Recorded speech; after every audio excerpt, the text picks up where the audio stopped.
Good morning, everyone. Before we begin our agenda meeting this morning, I just wanted to make a brief announcement that I'm going to have a difficult time doing, but I think it's important. Over the weekend, as everyone, all Minnesotans know, we lost such a great leader in Speaker Hortman, and I think that it's worthwhile for us to recognize her contributions to the energy community, because Representative Hortman embodied certainly the best in state government officials, in that she wanted to do what is best for Minnesota always. And the reach of her work in our space is just so profound. If you think about her contributions to the solar community, how she's helped lead for the passage of the 100% clean electricity standard. If you think to her contributions in improving relationships with tribal nations and the importance of us to do that in our work here at the PUC, if you think of her ability to disagree with you on some instances, but always be respectful and always be willing to say, I'm willing to keep working with you, I'm willing to hear you and to listen. And I think too, for me, like her ability to understand that she didn't need the limelight, that she was pushing for so many great things in state government behind the scenes and helping her members or the legislature push in the direction that she firmly believed in, but really helped improve the lives of Minnesotans.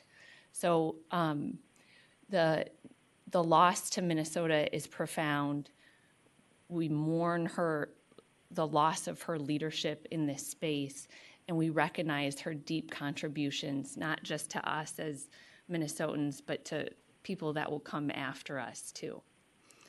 I'd now like to read, we've gotten messages of support from people within the energy community nationwide. And the chairman of the PUC sent this message and said that I could share it. So this is from Chairman Mark Christie. He said, as a former state utility regulator and state government official, I wish to express my most sincere condolences to you, the Minnesota Commission, and everyone in Minnesota state government for the tragedy suffered by all of you serving in public office in Minnesota, caused by the events of the past few days. A violent attack on those in public office is an attack on self-government itself. Abraham Lincoln and American government was of the people, by the people, and for the people. So attacking those who serve as the people's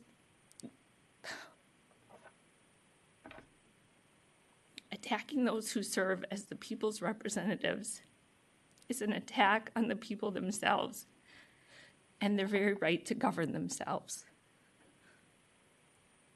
You have both my deepest sympathy and solidarity in standing against this despicable criminal conduct.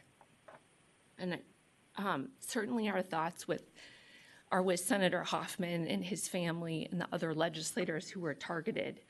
But I also just want to acknowledge that I think in our space here, in the energy space, we do such a tremendous job of listening to one another and trying to respect differences. And so for the larger energy community, thank you for continuing to be civil, for continuing to lead with compassion, and for doing our best to just help ensure that our space here is one that's of continued civility and respect. So maybe we'll just take a moment of silence so I can gather myself together, and then we'll start our meeting too.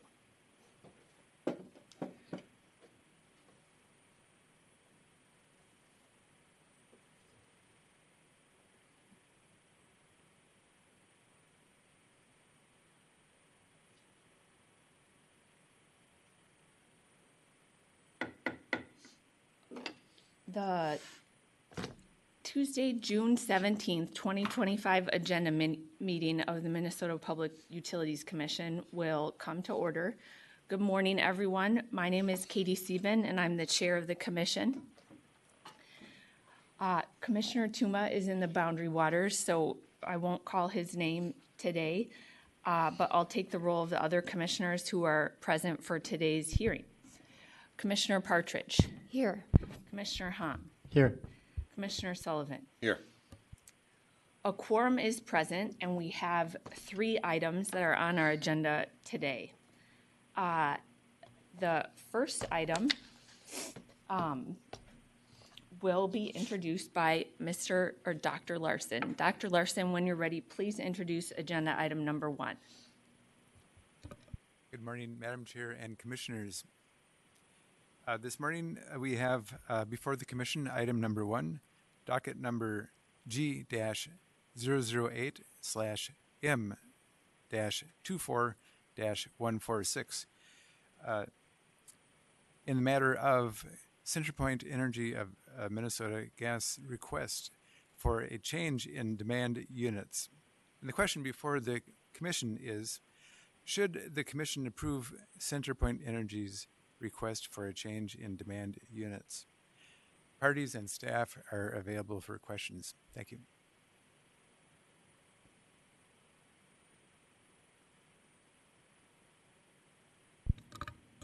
Commissioners, Commissioner Hahn, do you want to begin with questions to the parties? Thank you, Chair Sieben. I have a question to company and department.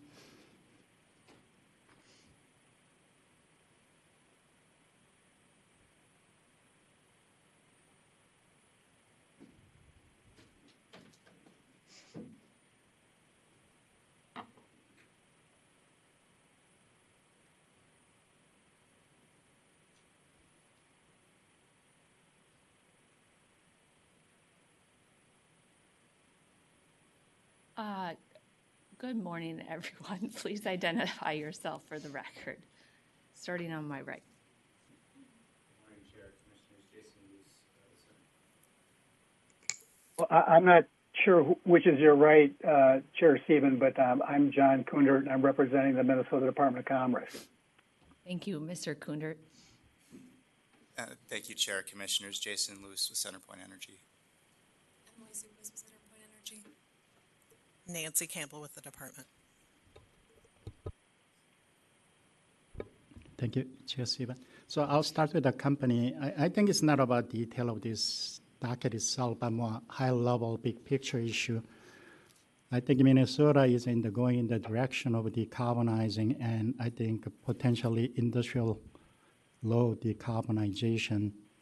And recently, we received a tariff requirement from the electric utility to consider the heat storage device tariff.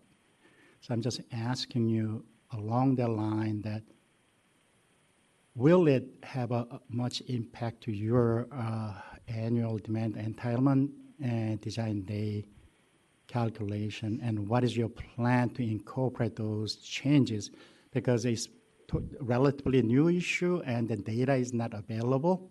If you're using the conventional regression model, it may not properly reflect it in your modeling process. So I'm just asking a high-level question there.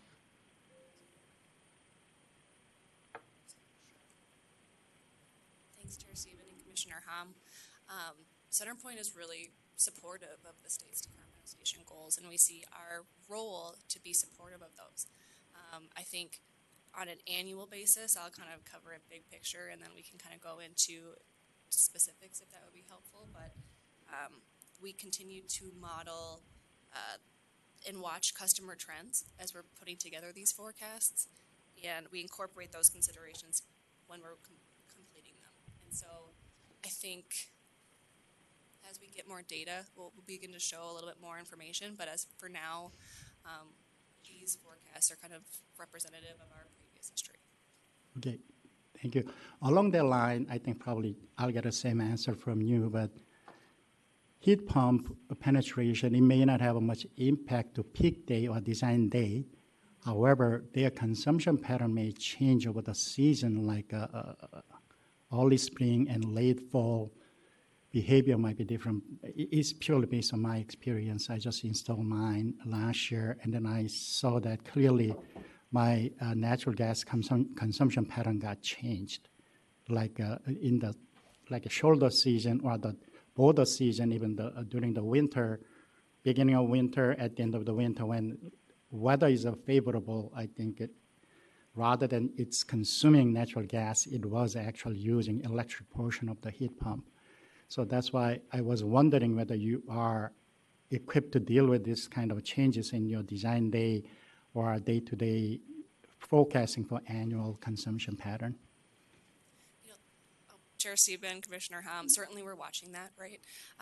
And I think for this docket, they're looking at the peak design day, which usually happens more in that January timeline. But I think that's something that we're definitely monitoring. Okay, thank you. And then question to department, same question, and then I have some more additional question. So are you expecting huge change in load forecasting or the design day forecasting, or are you expecting the seasonal behavior change which may have a different way of procuring annual demand entitlement versus a seasonal, and then plus, I think, a potential hedging issue? Sydney Lee with the Minnesota Department of Commerce.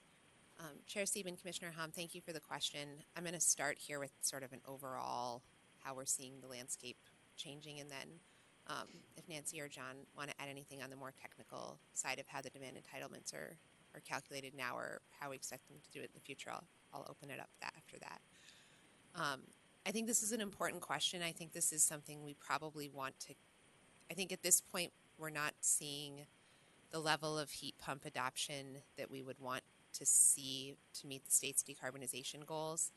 And I think that over the next few years, the department really wants to look at what tools we have in our toolbox to push that forward, whether it's things we can do directly through our EcoSIP programming or things we want to work collaboratively with the commission on to push forward, either out of the future of gas docket or some other utility programs that we want to see come forward to drive more air source heat pumps and more electrification of buildings and also electrification of end-use industrial sources. I think in terms of how this feeds into the forecasting, this is probably something that the first place we'll tackle this will be on the gas integrated resource plans, where we're going to look at non-pipe alternatives. We're going to look at how much electrification we think is happening and what the sensitivity on that forecast is, and also I think ties onto the electric distribution grid in the IDPs might be another place where we want to start thinking about having some more robust electrification planning from the utility side and how those forecasts might interact with gas resource planning as well. So to answer the question I think that's been asked is that for this particular demand entitlement, I don't think we have a lot of input into that, but I think it's going to be really important as we kick off the gas resource planning process to make sure that we're feeding back into all these other related dockets. Thank you. Yeah, I have some technical question to departments on department's comments. So, Mr. Kunder, right? I think your July 31st, 2024 comments, I was backtracking certain number from briefing papers, and I was reading department's comments. I encountered the footnote 13 on the page 5.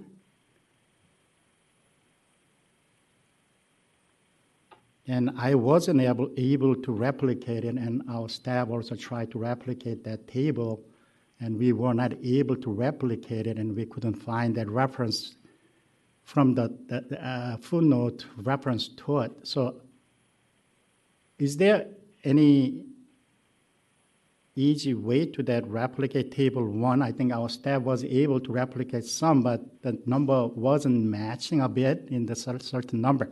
I think overall this docket, I don't think it's going to have a huge impact, but I had a little concern that I think when there is some it's not necessarily typo, but I think when there is an issue with replicating certain reference table and data, I have a concern with the overall value of the comments. So do you have any answer to that?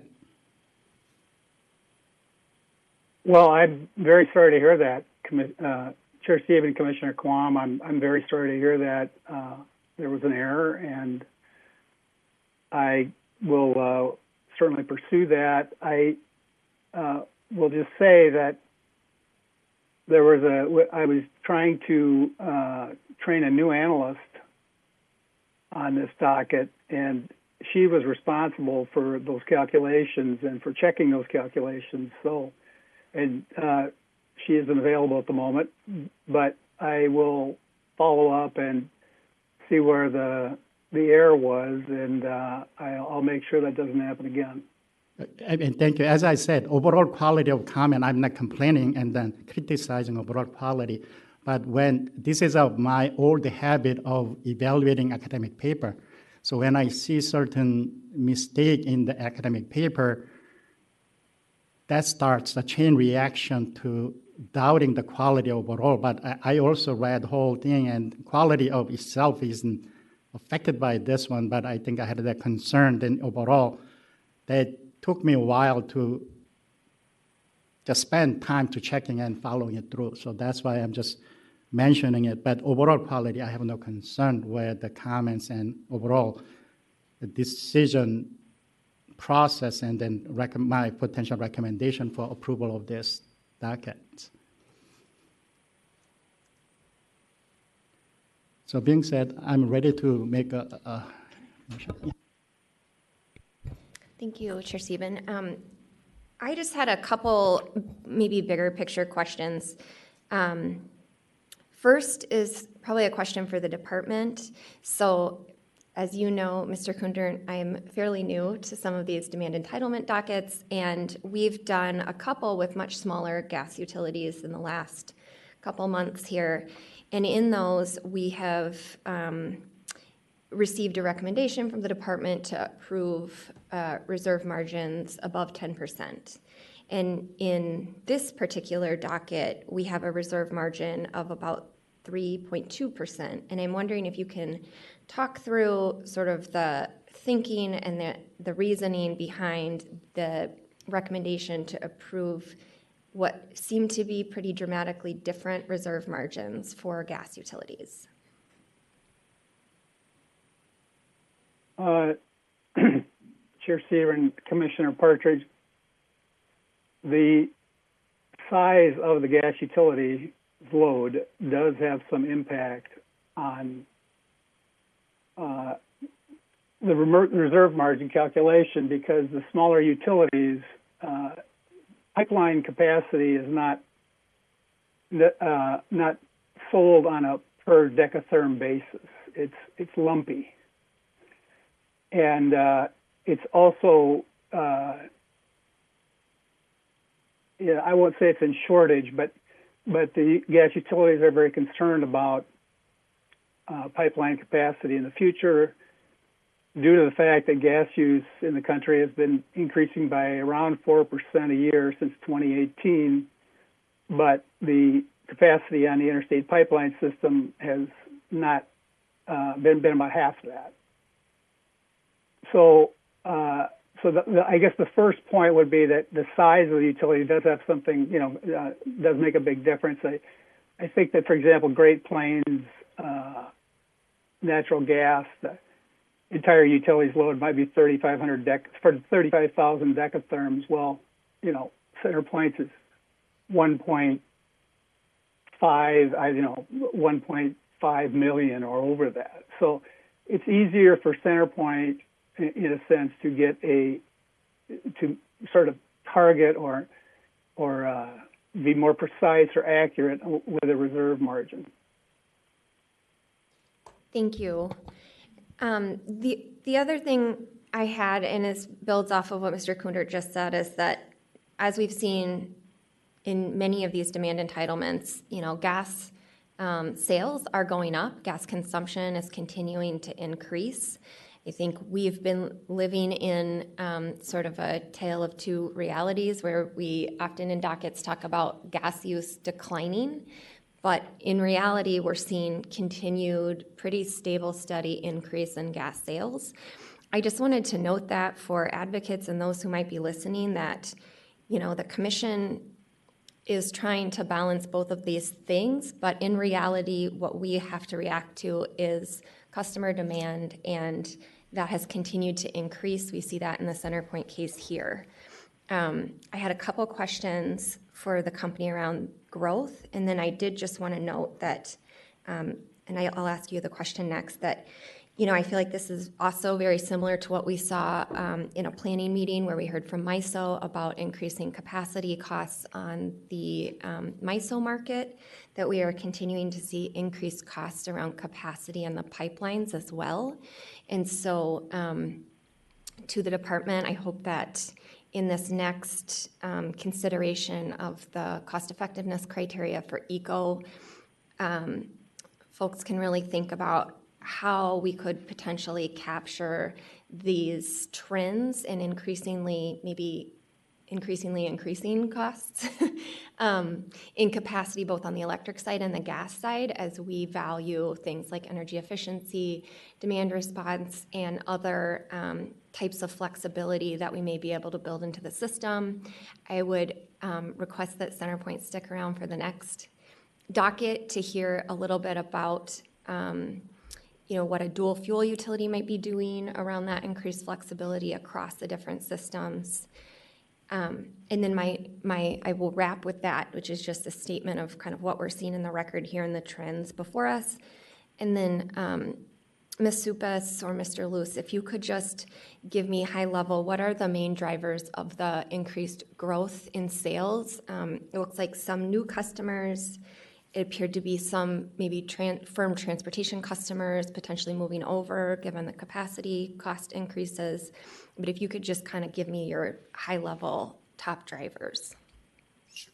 I can answer, Chair.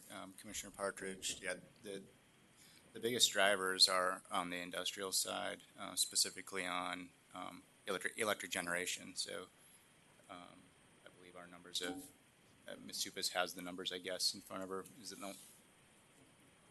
almost tripled in the last decade or so on electric generation?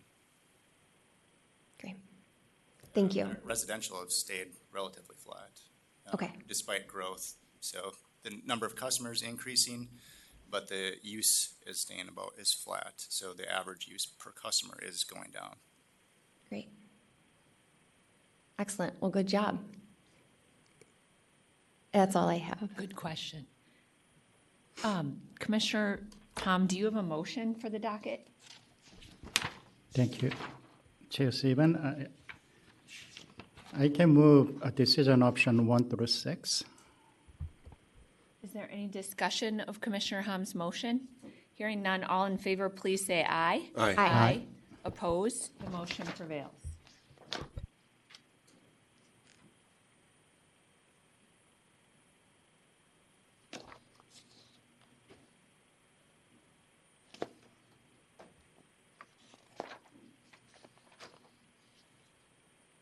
And now we're on to docket number 2. Dr. Larson, when you're ready, please introduce it.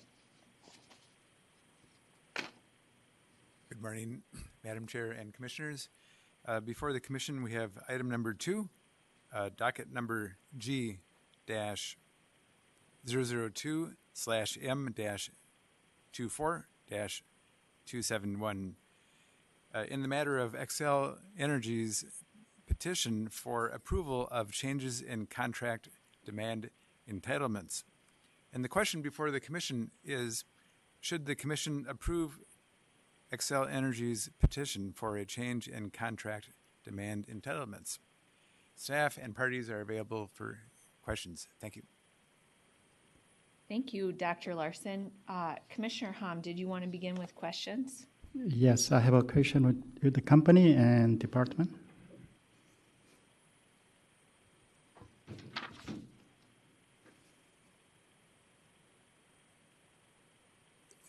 Good morning. Please state your name for the record. Good morning, Madam Chair, Commissioners, Riley Conlon. on behalf of Xcel Energy. And Dr. Leap. Chair Sieben, Commissioners, Sydney Lieb with the Minnesota Department of Commerce, and I have Michael Zychek online. Okay. Thank you, Chair Stephen. I have the same question. I probably you heard what I was asking CenterPoint about potential change in this industry, and then one probably additional information. I don't know whether you're aware because you are dual fuel utility of electric and gas, but I think one of our IO investment utility recently filed a tariff requesting allowing this heat storage device and using certain tariff. So I think that potential have an impact to your industrial load who is using natural gas as a heating source.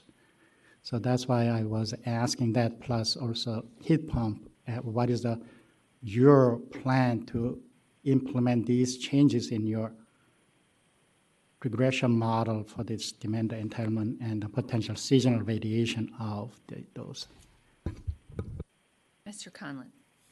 Madam Chair, Commissioner Hom, appreciate the question. And I think what you touched on there is our overall forecasting. And as we laid out in our filings, we use two methods. We use an actual peak use per customer and then an average monthly design day, which is the regression model I believe you alluded to.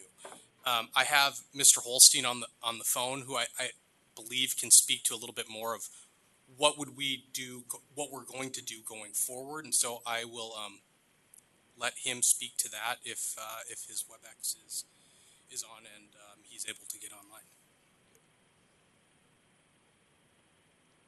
Yeah, I think. Hi. Can you just state your name for the record first, please, Mr. Holstein? Sure. Justin Holstein for Xcel Energy. Go ahead. Thanks, Chair Stephen, Commissioner Hom. For Design Day specifically, we'll need to better understand the impacts of gas use for customers who have those units and how that changes their use on a design day, and then that would necessarily trickle into our forecasting, likely reducing the level of design day that we would expect. Okay, thank you. Yeah, I think overall regression model can do well if your system doesn't change over time. Your historical data is reflecting future behavior. I think that is very useful to do regression, but when your historical data is not necessarily reflecting your future behavior, you may need to find a way to compensate that changes. So I was hoping the company is aware of what's going on in the industry and be prepared to deal with it, and hopefully in future demand entitlement or any other filing using this regression model, hopefully we have more information on those changes.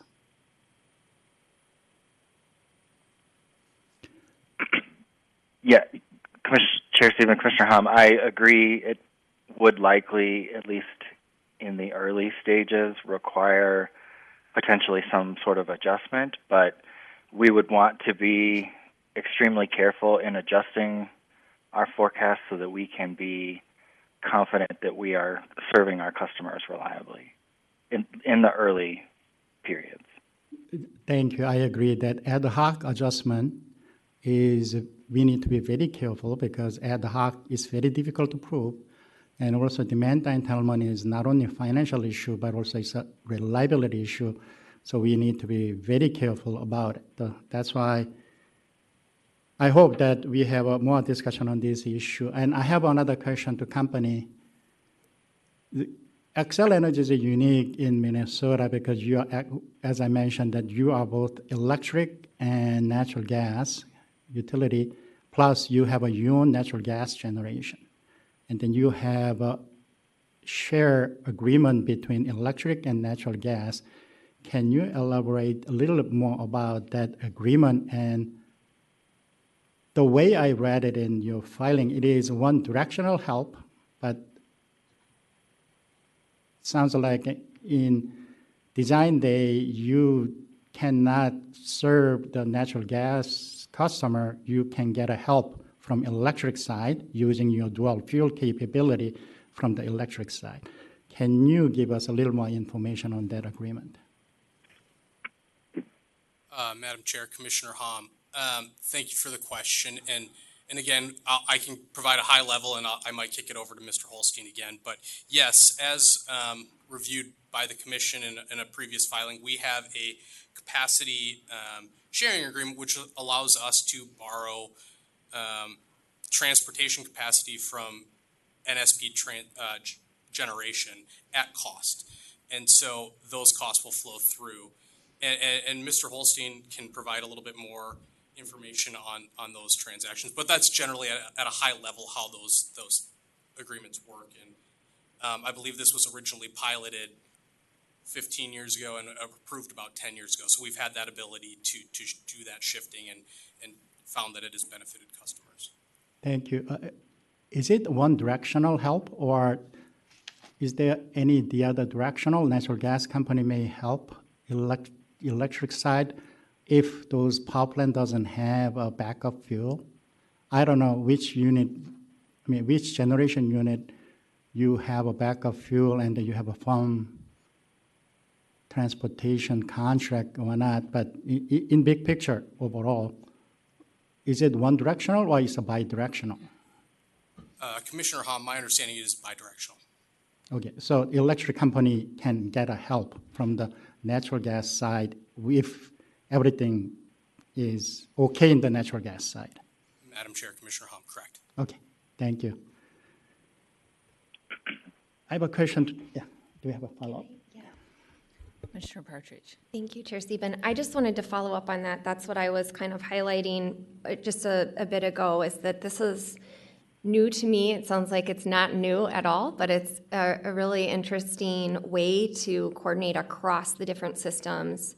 It makes perfect sense to start with a dual fuel utility like yourself, but just by looking at this, it seems like a really interesting possibility for even two different utilities to potentially work together to bolster reliability across the different systems. So I just wanted to highlight that and say that this is a really interesting thing you all are doing. I was really excited to read about it and learn more about it, and I hope we continue to have conversations about how, in this particular case, just to lay it out, if Xcel, if their Maplewood plant were to be unavailable, then they could borrow some capacity.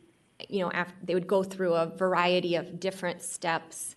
It would be sort of the last resort, but there would be this option to potentially borrow capacity on the electric side, as long as the electric side had the capability of filling that need in a different way. So it's just kind of exciting to think about how our different systems can come together and perhaps provide some resiliency and some relief, especially in times of extreme price spikes, as we saw with Storm Uri. So that's what I wanted to highlight and say thank you for putting that in here and for teaching me about it. And it's very excellent. And thank you, Commissioner Hom, for letting me piggyback. Thank you, Chair Stephen. I have a question to department, but since I already asked the same question to department, this will be a more technical question at this time. I'll skip that forecasting issue. Once again, I'll pick something from the department's comments. In department's comments, let me see the date. I think it's December 5th. Comment, department was referencing 2018 comments and saying that 3.9% visual margin is okay, department is okay with it.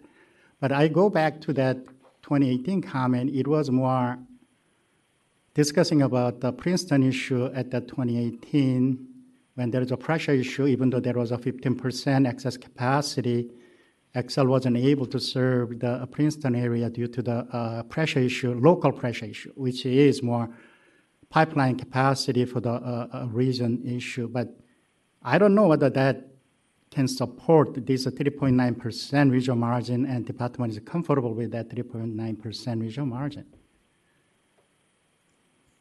Dr. Leap. Chair Sieben, Commissioner Hom, I'm going to ask Michael Zychek to answer this one. Thank you. Yes, good morning. Michael Zychek with the Department of Commerce. Sorry if the reference to the 2018 docket was not exactly the information that you were looking for. I didn't work on that one. I was relying on some support from others, but I did consult with others at the department, and we all felt comfortable that a 3.9% reserve margin would be okay in this case, as discussed by Mr. Kunder. With a large utility, there's with the clumpiness of how you obtain pipeline capacity and with the difficulty that has recently been happening in obtaining additional capacity, Xcel's been trying. We reviewed the forecasts and the design day, and we felt comfortable that Xcel, with its reserve margin at this, was capable of meeting a design day if it occurred. We continue to observe this, and we would encourage that in the future this reserve margin move higher. And I will do a more in-depth review of the 2018 demand entitlement filing to see what exactly there supports these positions, or I will do a better review in the future on that topic to try to alleviate your concerns. Yeah, thank you. Yeah, I mean, I don't disagree with the conclusion because as we discussed, Xcel has a capacity sharing agreement, so which is excess buffer in case that the lower than 5%. I think either your comments or your prior comment in the CenterPoint case, department is shooting for 5 to 7% as a reserve. The commission is shooting for 5 to 7% as a target reserve margin, and we are looking at low bound probably because it has some more implication for the rates. But since Xcel not only is relatively bigger than small guys, but it's smaller than CenterPoint, but also I'm factoring in that capacity sharing agreement can help in case we have an issue with the lower reserve margin. So I am relatively confident that Xcel can handle that issue. But once again, that kind of a detail can lower the quality of your comment, even though you throw a lot of effort to it. And I think same comment to my prior comment in the CenterPoint case. I hope there is a more thorough investigation before you finalize your comment. And there is another concern with this comment, that is Xcel energy regression model has a negative coefficient, which means that during the summertime, there is a negative consumption, which is Xcel is pumping natural gas in Minnesota, which is not reasonable. But Xcel made a ad hoc adjustment that to the zero. And then you agree that that's okay. Why is it okay? Because if you have a negative coefficient there can be a sign that regression model itself is not good, or there is some problem potentially. I'm not saying it's not good, but there is a potential that when you see this negative number, because when there is 0 heating degree days, there is a negative consumption, which doesn't make any sense. Rather than doing ad hoc adjustment, why don't you go into the more statistical approach to deal with that negative one, to reevaluate Xcel Energy's model? It may not be not linear. If Xcel was using linear model, it can be a nonlinear, or maybe their definition of heating degree days is not appropriate anymore, or maybe other reason. Yes, Commissioner. Addressing your concern, I'm not entirely sure if this was a concern in previous years or not. It's been a little while since I looked at this. I know we've reviewed it. I will take your note. We'll do a more thorough statistical analysis of these in this case when it occurs. I believe in a couple of these cases there might be some of the Xcel has numerous regressions for this because they have a variety of service areas, and some of those have smaller sample sizes and resulting smaller R squareds or worse T statistics. So I don't know exactly if these were those specific ones or not, but we'll take a closer look. I think on a whole, we thought that Xcel's regression models were adequate and were giving us a reasonable picture of the overall health of the company's demand entitlements and design day. But I will take that note and I will do a more thorough analysis on those issues in the future.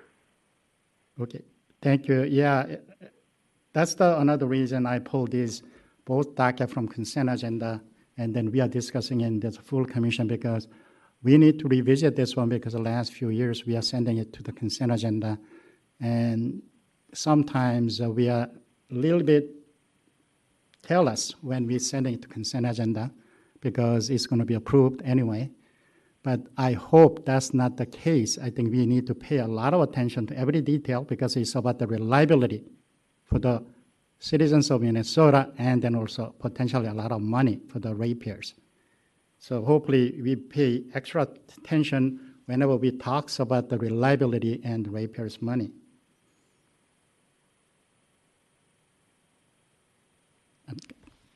Thank you, Commissioner Hom. Are there any other questions for parties?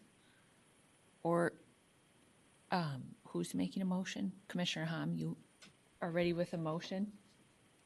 Yeah, thank you, Chair Stephen. I can move motion 1 through 4. Is there any discussion of the motion? Hearing none, all in favor, please say aye. Aye. Opposed? The motion prevails. Thank you very much, everyone. Before the next, our last item, we'll take a 20-minute break. We'll come back at, how about 11:10? So the commission stands in recess for a short time here.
the commission will come back from its recess, and Christian, please introduce our last agenda item. Good morning, Chair Sieben and Commissioners. Item number 3 is docket number E015/M-23-258 involving Minnesota Power in the matter of Minnesota Power's 2023 Integrated Distribution Plan. The question before the Commission is, should the Commission approve, modify, or reject Minnesota Power's multi-dwelling unit EV charging pilot program? We have party representatives from Minnesota Power, the Department of Commerce, Clean Energy Groups, and the Office of Attorney General available for questions. Staff have no additional comment. Okay, thank you. And parties have the late filed decision options or the different decision options, right? Okay, we don't have opening comments, but there is, we'll go first to Commissioner Partridge, but why don't we have the parties come forward and introduce themselves first?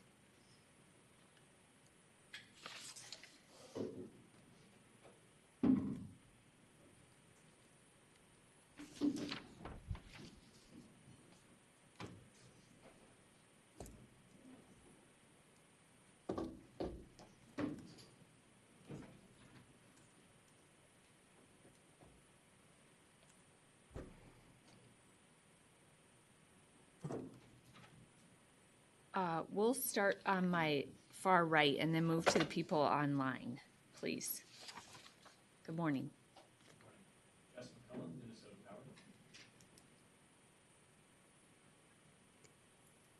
Sorry about that. Jess McCullough, Minnesota Power. Good morning, Commissioners. Jennifer Kuklinski, Minnesota Power. Sydney Lee with the Minnesota Department of Commerce.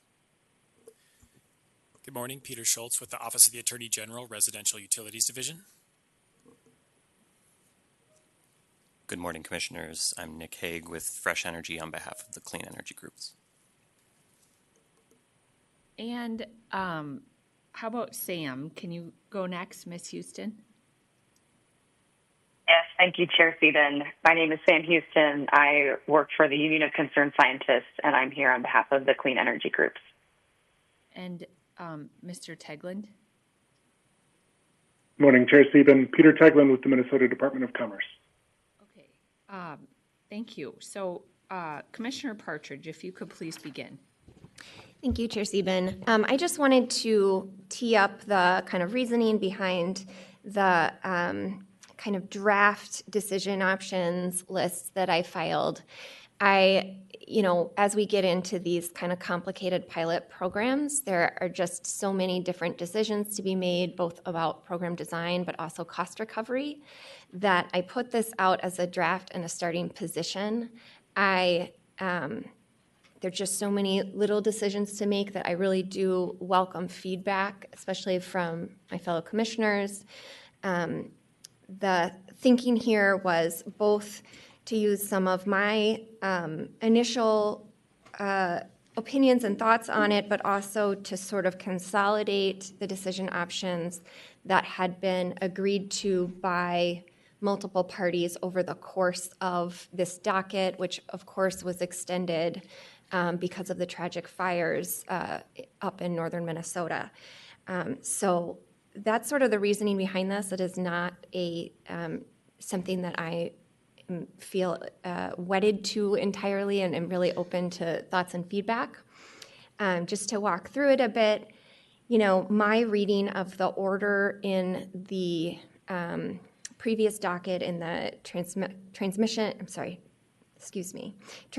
Electrification Plan docket was that we as a commission asked Minnesota Power to design a pilot that would help to facilitate electric vehicle adoption in multifamily, or those who live in multifamily properties. From my reading, I feel like having public charging and workplace charging can help to facilitate an overall package of charging options for folks who live in multifamily properties. I also felt like the move from 2 chargers up to 3 seemed like a very reasonable, good adjustment from my perspective. I also felt like it was important to have, to the extent possible, those price signals to show customers, wherever they may be, and EV owners, the value of charging in off-peak times. And then I think around cost recovery, I did my best to work with staff to reflect our historic treatment of pilot programs outside of a rate case.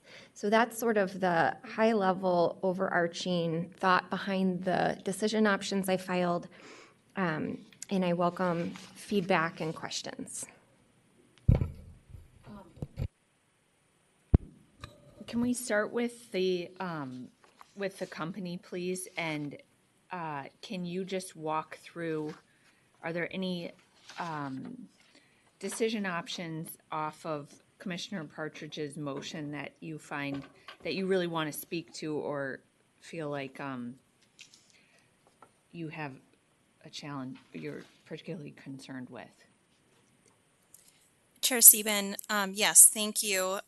Because there are a lot of decision options here, I'll just start by saying that we found Commissioner Partridge putting these together to be really helpful, and I think for the majority of them, we are either in support or not opposed.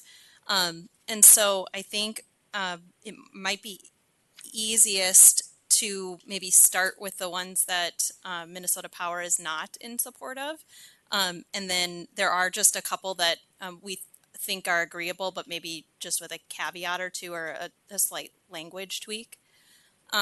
So I'll perhaps first I'll address the rider treatment that the company had requested.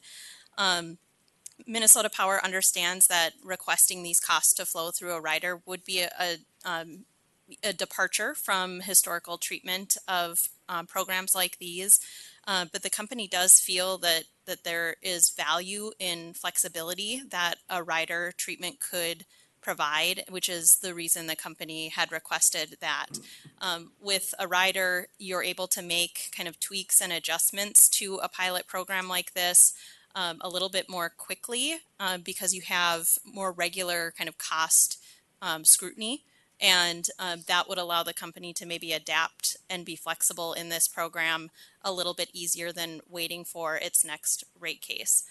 And so that was the logic behind requesting the rider treatment. The company thinks it is similar to some other programs where there are treatment or rider treatment, such as like for SolarSense rebate program. And so that was the logic behind requesting that rider treatment. With that said, the company understands that deferred accounting may be the preferred option for the commission. And if that is the case, the company could potentially get on board with a couple of the decision options, again, with some caveats. So I'll pause there, and then maybe, Chair, do you want me to kind of just read through the list, or what would be easiest for you? Maybe we should take it by like segment that you're talking about. So for instance, on cost recovery, you were just talking about the riders. So why don't you kind of group that stuff together first? Sure. Thank you, Chair Sieben. So under cost recovery, Minnesota Power is supportive of decision option 17. And I'm using the newly filed decision option list. The company is opposed to decision option 19 because it does prefer rider treatment for this program.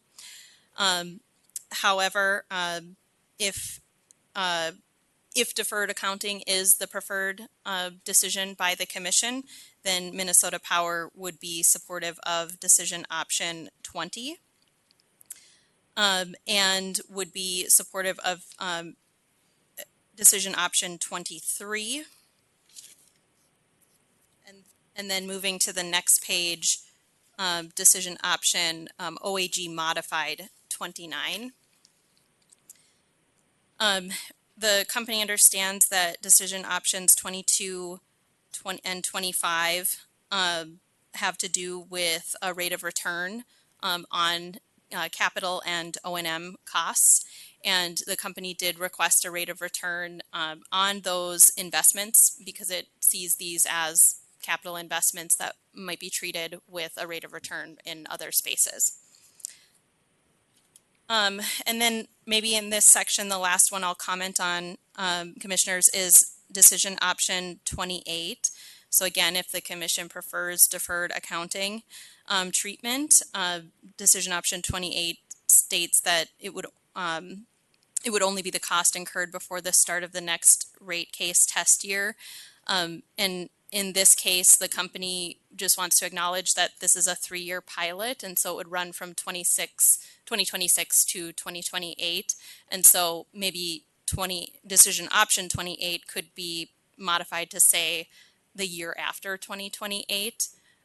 So we just think we should let the pilot run for the 3 years if the deferred accounting treatment is chosen, and then we can move to the next rate case if that makes sense. Okay, on this section, commissioners, do you have questions for the company? I mean, Dr. Kuklinski, it sounds like you'd prefer a rider, but if I'm hearing you, you understand, I think, or recognize that, you know, usually the commission, or almost always, like we have said, like, you need express legislative authority to establish a rider.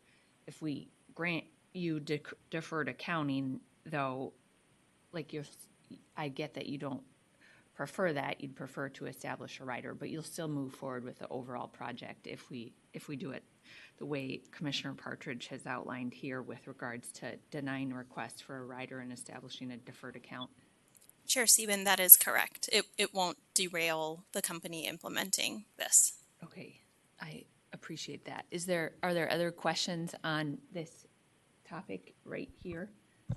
Thank you, Chair Sieben. I just had a question. You had said that the rider offers the company flexibility. I mean, I recognize the flexibility difference between a rider and deferred accounting, but I'm kind of wondering why programmatically that, what are you thinking the flexibility would be needed that, I mean, why do you need flexibility with this, you know? Or why would you prefer it? Why would a rider mechanism benefit, like if this is something, there's lots of moving pieces and things are changing quickly, that makes more sense to me.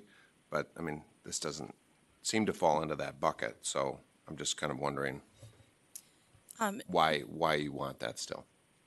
Chair Sieben, Commissioner Sullivan, thank you for the question. And I think we totally understand where that question is coming from. And I think from the company's perspective, we were thinking that we've started relatively small with this budget because we want to learn some lessons on how to best increase access to charging for multi-dwelling units or our customers who live in multi-dwelling units. And so I think in the back of the company's head, it's that we understand EV demand may increase and there, after the pilot period, there might be a reason to scale up or down or be able to kind of respond to the market changes. And so it's maybe not as relevant for the 3-year pilot that's in front of you today, but we're thinking ahead at, you know, what this like customer side program might be in the future, and a rider might facilitate that flexibility in the future. I see. Okay, thank you. Commissioner Hahn. Thank you, Chair Sieben. So in this case, are you going to invest in this project, or are you going to borrow money to do this project? Chair Sieben, Commissioner Hom, I'm not sure I'm understanding that question. So to do this project, you need the money, right? Right. So are you going to use shareholder money, or are you going to use borrowed money from the market? What is your potential financing option for this project? Chair Sieben, Commissioner Hom, the company expects to use shareholder money for these projects. Okay, so why, let's say your most recent rate case cap structure is a 50-50, why are you trying to use 100% of the shareholder money on this project? Chair Sieben, Commissioner Hom, I think that I might be speaking a little bit. I maybe should tread carefully here because I haven't actually asked this question to our financial experts, but it's my understanding that because the company sees this as an investment, it would treat it as other investments using shareholder dollars. And so in all of our conversations in developing this program, we did expect to use shareholder dollars. And maybe I'll look at my colleague and see if you have anything to add. But I will admit that maybe I today don't 100% know, but that is what I've been told. Yeah, because when you are building your own generation, you are building your own transmission line. You are not spending 100% of shareholder money on those investments. That's why we give you 50-50 cap structure. And then when you're making new investment, you have to make sure that 50% comes from the shareholder, the other 50% comes from the debt financing, because the debt financing is a lot cheaper than shareholder return, right? So why is it different from that? Chair Sieben, Commissioner Hom, I don't know that it would be that different, but I think because of the small budget amount that we did expect this to come from investors. Okay, so if it's a small amount, why don't you just do the 100% debt financing on this until you have chance to roll that into the rate base? At that time, you can do 50-50 based on your cap structure. How about that? I mean, when there is a benefit, a doubt in the benefit, we should give the benefit to the ratepayers.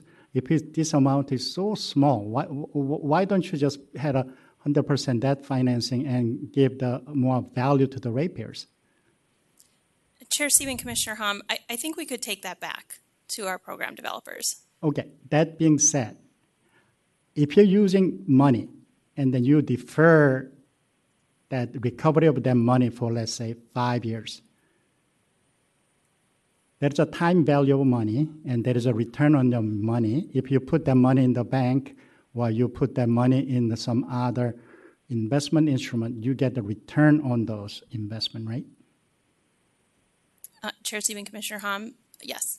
Okay, so that's why if you go with the deferred accounting, that's why you are asking return on your investment. That's correct. But if you do the full debt financing, you can bring down that number to your short-term debt, right? Chair Sieben, Commissioner Hom, I don't know that I have the expertise to speak on the financial side to that extent, but it's my understanding that's correct. Okay.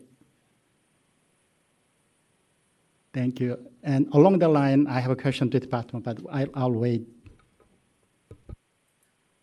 Commissioner Partridge. Thanks. I just wanted to comment a little bit on the need for flexibility over the course of the pilot term. Within the set of decision options, I included an annual compliance filing, which could be followed by a comment or a notice with a comment process and potentially a hearing if there were any needs to update or adjust the pilot. So as I understand it, I think this process could accommodate future adjustments without having a rider. At least that was my intention. So maybe, Dr. Kuklinski, do you feel like that could accommodate adjustments if you wanted to bring those to the commission? Chair Sieben, Commissioner Partridge, I think so. Okay. Dr. Lieb, for the department on the Commissioner Partridge's proposed outline here for cost recovery issues, did you want to comment on that overall? Sure. Chair Sieben, specifically on the cost recovery issues, the department agrees with the deferred accounting recommendation. This is consistent, as as Commissioner Partridge pointed out, with what we've done on other similar EV filing investments. We do note, I think the one decision option that's not picked up in this bunch is the one decision option 26, which states the deferred accounting it should only cover the approved budget and costs of the pilot. We think sort of providing a cap there does two things. One, it sets the precedent of capping the deferred accounting amount to what was brought forward in the pilot, which we think is going to result in utilities bringing forward better pilots. I think in this one in particular, we have some concerns about how robust the company's cost estimates are. Some of the numbers are outdated. Some of them are just one single source and really should have been more robust. And we don't want to continue to see those types of pilots brought forward. So I think that setting a cost cap incents the company to bring forward a more robust cost estimate when they're designing pilots and programs, and that's an important signal to send to utilities. And sorry to interrupt you, but I have a question. Is number one, does number one contain an overall cost cap for when it's setting the budget? When we approve the overall thing, or where Commissioner Partridge might know? If I can, OAG modified 29 limits cost recovery of the pilot to the budget approved by the commission subject to future prudence review unless the company shows by clear and convincing evidence that any costs incurred above that amount were reasonable, prudent, and beyond the company's control. So I felt like 26 was redundant to OAG 29, and that OAG 29 was a little bit more fleshed out. Dr. Lieb, does that accomplish your intent in 26? Yes, Chair Steven, Commissioner Partridge. I think that that's sufficient as long as the commission's understanding is that the deferred accounting shouldn't is encompassed in this costs to the budget. Okay, and then I think we're okay. What is the overall budget cap then? That is, or I guess 29 is saying it's the overall budget. And then you're saying in 29 that the company could show that they can spend costs above the budget amount. So where is that budget being the 2 million or whatever in your view that being articulated? And maybe it is contained in 29, but I just want you to state on the record then, Dr. Lee, that you recognize that the cost cap of the overall budget it's 2 million something. Is that your understanding? Chair Steven, I think that would be our understanding, that we're essentially capping the cost of the pilot at the 2 million unless the company comes through with some sort of clear and convincing evidence that the costs are above that. And Dr. Quincy, sorry to go backwards, but I see you nodding. So can you just answer my question that the actual cap of the overall budget that you're proposed, is that in your petition and that's what we'd be approving then? Or what is the budget? Yep, Chair Sieben, that is correct. We filed that exact same table. PUC staff helped with the total column, but it matches what we had filed. And that would be the budget. And then any costs incurred, like Commissioner Partridge laid out, would be come back to the commission to go above that. Chair Sieben, yes, that's correct. And thank you. To put a very fine point on it, Dr. Kuklinski, are you referring to table 4 on page 12 of the briefing papers? Okay, so it's 2.095 mil. Chair Sieben, Commissioner Partridge, yes. Okay, great, thank you. Okay, so Dr. Lieb, sorry I interrupted. You were saying though that overall you're then with that understanding, you're good with all the Commissioner Partridge decision options in this section. Chair Sieben, yes, that's our position. Great. Commissioner Hom? Thank you, Chair Stephen. I'll ask the same question. So you support decision option 22 and 25. Why?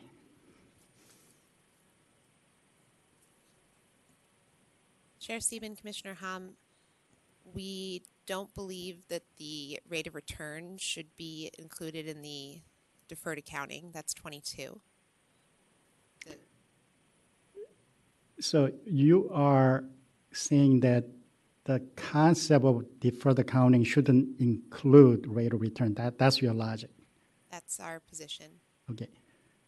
However, if we have, let's say, regulatory liability for the company, so they owe money to the ratepayers, what will be your recommendation in that circumstance? Are you going to say that ratepayers shouldn't get any interest on that? Chair Stephen, Commissioner Hom, I think that in that case, we think that the risk should be borne by the company, not the ratepayers, which is why we don't believe that the rate of return should be included in the deferred accounting. Okay, so risk of the pilot or in general about the risk? Chair Stephen, Commissioner Hom, risk in general, and I think also risk and uncertainty about future interest rates. Okay, so in general,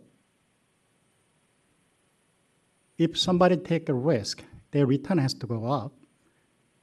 And we are in the process of trying to bring down risk for the company to make sure that ratepayer is paying less rate of return. I think that's a typical financing. Industry is saying that, yes, if we minimize risk for the company, we can bring down rate of return on return on equity because they are taking less risk. But now you are saying that impose more risk to the company, meantime, don't give them any return on it, while company has to use certain money, either shareholders' money or they borrow money from the market.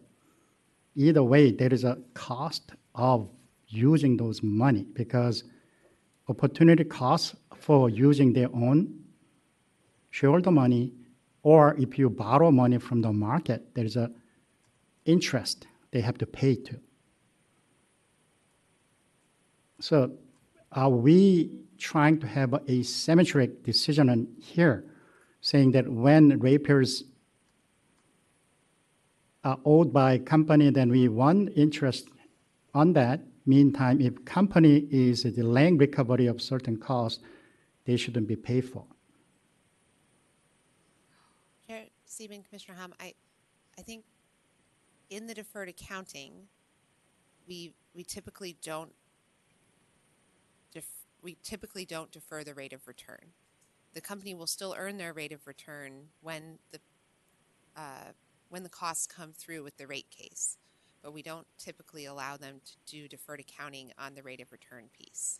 I understand. That's why they are talking about regulatory lag, which is increasing the risk for the company, not this kind of small project in overall.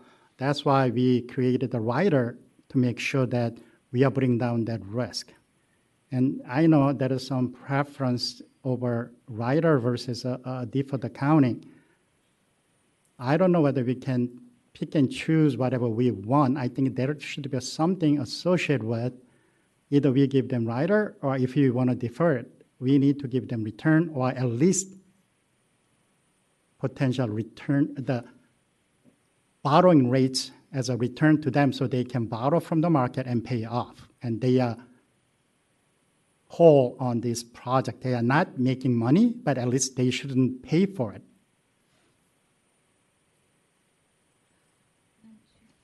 Commissioner Hom, do you maybe want to, should we ask Peter if he wants to respond to some of this since he's made some of these arguments? Yeah, I was going to wait, but if Chair will allow him to do it.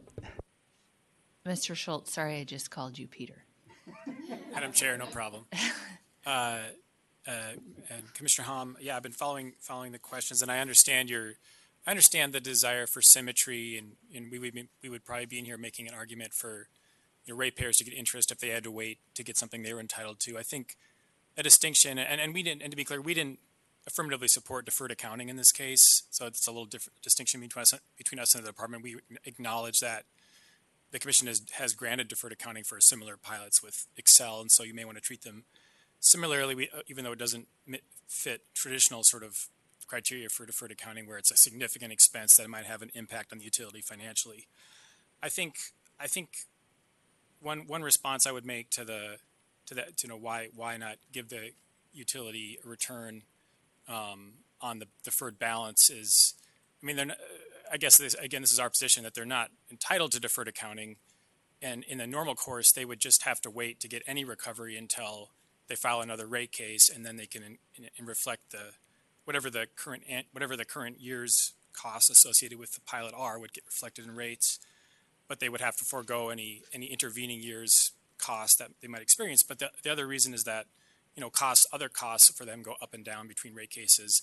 We don't know if they're over recovering in other aspects or areas of their operations, and so I think if the commission wanted to sort of treat the return differently for purposes of this deferred accounting exercise, I think that you could do it based on just the fact that this is a unique situation and other costs go up and down.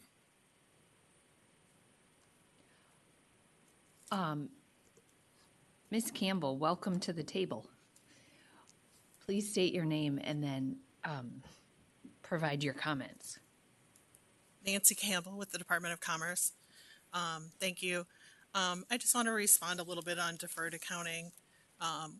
To my knowledge, I don't think we've ever granted a return on deferred accounting. It is a special accounting mechanism that we try to use in very limited circumstances. Some of my concerns with this project, especially on the O&M, is, as you know, MP just had a rate case pretty recently, and their costs were updated, including like salaries and O&M type costs. So I think it's really questionable whether there is an incremental cost. So respectfully, I don't think it's appropriate for you to put a return on it. And I also don't think that MP is probably tracking this project and taking it just out of shareholder funds. That's not really how, they handle things for financing. So anything else, I'm happy to answer any other questions. Commissioner Hunt. Thank you. I think Mr. Schultz and Ms. Campbell made a good point that company had O&M in the rate case, which is already given to company, but also this one was not in the test year, right? So if it's not in the test year, I think we have to, there is some concern with it. Plus, how about then in the capital expenditure? Let's say set aside O&M issue. How about the capital expenditure? I would agree with you that the capital project wasn't included, but I will comment on the O&M expense because you get a levelized amount. So yes, the specific project wasn't included, but unless MP's having to hire new people and getting costs that are above what was already set in the rate case, I don't think it's incremental costs. So respectfully, I disagree on that. But for the capital cost, I think that's a fair assumption. But again, we've had a long-standing precedent of not giving a return on deferred accounting. And I really do think it should be limited and not granting a return on it. Okay, thank you. So I need a little more education from you. So if this is becoming part of the AFUDC or CWIP, CWIP is more like a rider, right? They could, as part of their capital projects, they usually do track allowance for funds used during construction as part of that. So that will be capitalized and included and embedded in their capital project. So in a way, you're right. They sort of already get a return through their AFUDC. So when they're calculating AFUDC, are they calculating embedded return there? They have to use the FERC formula, which is usually short-term debt first, and then a weighted average capital of the rest of the financing. So thank you. So there is some sort of a return there. And I was discussing that with the company that rather than full ROR, maybe we can just go with the short-term debt rate on this. But anyway, thank you. Thanks for that education on AFUDC and CWIP. And Commissioner Hom and to the parties, my understanding and intent of the way this is laid out is to allow the company to take the deferred accounting, amount to their next rate case and seek a rate of recovery or a rate of return on the appropriate expenses at that time, and for that to be reviewed through the rate case. So it doesn't, it was not my intention that the company would not be able to earn any rate of return on the investments made through the pilot, but rather that would be reviewed and determined through the rate case, and not today through the approval of the deferred accounting process.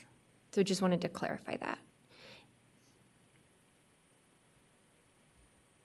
Okay, Commissioner Partridge, should we move on to program modifications? And I don't know if we need to, how about we do it like this? Does anyone want to speak to Commissioner Partridge's program modification section, either in opposition or that you really think we missed something? Or she did? Dr. Lieb? Chair Sieben, the department recommends that, or appreciates the picking up of our recommendation to remove the fleet segments, as we have a hard time understanding how fleets are enabling adoption of electric vehicles for multi-dwelling unit inhabitants. However, we also want to note that the department recommends that we do not include the DCFC fast charging stations. As the department reviews the pilots in general that come through the regulatory space, we have two things that we're looking for. One is the pilot meeting the requirements of what the commission has set forth when they've asked for the pilot? In this case, enabling adoption of electric vehicles for multi-dwelling unit inhabitants. The second thing that we're looking at is what learnings is this pilot creating? Where is the value added?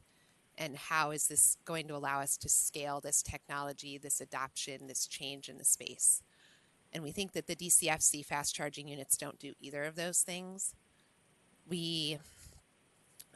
First, the company already owns and operates several DCFC stations and has not provided any unique justification for inclusion of the additional stations in this pilot that will support new or necessary learnings. The goal of the pilot should be to introduce new technologies and programs prior to full-scale implementation. And if MP believes further learnings are needed for DCFC stations, they should utilize the existing stations to provide those learnings, or provide a clear justification or programmatic change that allows these new stations to provide some sort of new and valuable learning. And if there's no necessary learning from the company on the DCFCs, then they're not in the best interest of Minnesotans generally or ratepayers. And if the company if the company has learned everything they need to learn about DCFC, then they should bring forward a full-scale filing, and we should get a bunch more of them in northern Minnesota. And then secondly, as I've noted, it's unclear to us how these are supposed to help adoption of EVs and multi-dwelling units. We agree that DCFC stations are important for adoption of EVs because they are important for things like range anxiety, but putting in a bunch of stations that are most likely going to be used by folks either from the cities driving up into northern Minnesota or other folks that may be outside of the region doesn't make a lot of sense in the scope of this pilot. I think so, Dr. Lieb, not to cut you off, but what decision option do you wish was here that is not then, that you're saying? Looking in the number 4. Okay, and are there other things on this segment that you feel like are a big oversight that you want to speak to too? Nope. Otherwise, we think that this is an excellent motion, but we would add 4 to get rid of the DCFCs. Okay. And do commissioners want to discuss whether we should include 4 or not? Commissioner Sullivan? I would like to. I don't know, Commissioner Partridge, if you have a thought on that, or the company. I think the department brings up a good point. As an EV driver myself, I don't need a DCFC in my home. I would never build one. There's plenty of time to let the vehicle sit there for a couple hours to charge up, and it seems like an awful lot of money to spend on a piece of infrastructure that could be achieved in other ways. I'll tell you what, I think we should do more level 1 charging too. So anyways, I'd be happy to hear from people on that. But the department, the point that Dr. Lieb makes strikes a chord with me in my experience. I can be talked out of it, but it strikes a chord. Chair Stephen, if I may, and I would love to hear from the company on this, the thinking around this from my perspective. And I was thinking about the DCF being more applicable to the public stations that they're putting into place. It's just that if you have a multifamily building with more than 3 electric vehicles in it and only 3 chargers, those folks, and I think there are studies that show that people who live in multifamily properties tend to rely more on public charging infrastructure than people who live in single-family homes. I'm not wedded to this, but I was just thinking about creating a more holistic set of charging options for people who are living within a multifamily building and may not have access each night to their own dedicated charger. Dr. Kuklinski, I'd love to hear from you, and I think also the Clean Energy Group weighed in on this. So perhaps Mr. Haig could also speak to, your thinking on this as well, if that's okay. Sure. Can I also just interrupt? Like, I would rather have, for multifamily housing or just the world, I would rather have 10 level 2 chargers than 1 fast charger any day of the week. So, yeah, Dr. Kuklinski. Chair Stephen, Commissioner Sullivan, we did think about this fairly hard, and I think the point that Commissioner Partridge made is exactly what the company was thinking. These would not be for the multi-dwelling units. It would be for the public charging piece of this pilot program. And the thought is that if someone who lives in an MDU doesn't, even with this program, may still not have access to a charger, that they can plug in all night. And if that's the case for that individual, maybe they have to park on the street because they can't pay or their unit doesn't have, parking, their apartment complex. And so a fast charging option might be much more helpful for them. With that said, I'll just note that the MDU chargers would be given preference. So the charging at the MDUs would be given preference through this program, and then it would go to public and workplace charging. And so it might be that all the budget is spent on the level 2 at the MDUs. But if it's not, we would like the option. And so I think that's what we're trying to build in here is optionality, the option to spend those funds on DC fast charging if we think that that's where the market is going. So, but another thing on DC fast charging, it only works for all battery electric vehicles. If you have a hybrid, like a plug-in hybrid, DCA fast charging doesn't work for that, right? Chair Stephen, Commissioner Sullivan, that's correct. My understanding, at least. So we're having one. So we're having a more expensive type of charger, which the other thing is like there's a lot of DCF chargers that really aren't that fast. You can get a fast level 2 charger that I've seen a lot of DC chargers that are barely faster than a fast level 2 charger. So I don't know. I like where the department's at. But we could hear from the clean energy organizations. Thank you, Chair Stephen and Commissioner Sullivan. We tend to agree with Minnesota Power here. DCFC can be a very useful complement to at-home charging for MDUs that do not have dedicated off-street parking in particular. We also think that level 1 charging is a good complement to it as well. So if you could have street side level 1 charging and then a community hub of DC fast charging that serves a group of buildings that do not have as much parking, that could be a very useful complement. And it's also a very different model than company-owned DC fast charging along highway corridors, like a neighborhood level DC fast charging. We agree also that level 2 is the preference. We always want to get more out of the power, more out of the ratepayer funds. So level 2 is cheaper and better in almost all cases, but I agree that the flexibility is good there. Thank you. Commissioner Hom. Thank you, Chair Stephen. So for the company, let's say if you have a fast charger, is there a mechanism to kick out people after 15 minutes after they are fully charged, or is there any plan to do it for this kind of charger? Because it doesn't matter whether it's fast charger or not if people are sitting there for a whole night. Chair Sieben, Commissioner Hom, to my understanding, we don't have that built into the program. I think that's a good point. If customers end up sitting at these chargers for 8 hours, then that's not going to be, the fast charging isn't going to be useful.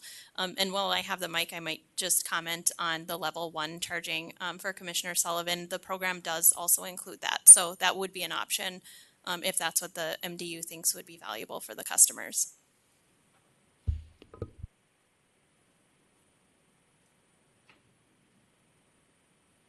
Does anybody else want to comment? Ms. Houston, did you want to comment on this segment or?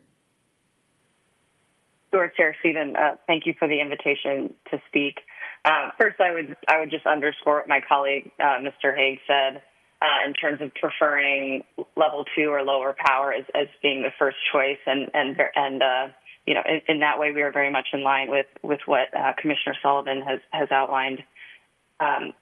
The one thing I would just add that I haven't heard mentioned yet is that the participants, with the exception of the disadvantaged EJ sites, they would have a stake in the cost of installing charging, and so I would just highlight that as a natural disincentive to oversized charging that would be installed.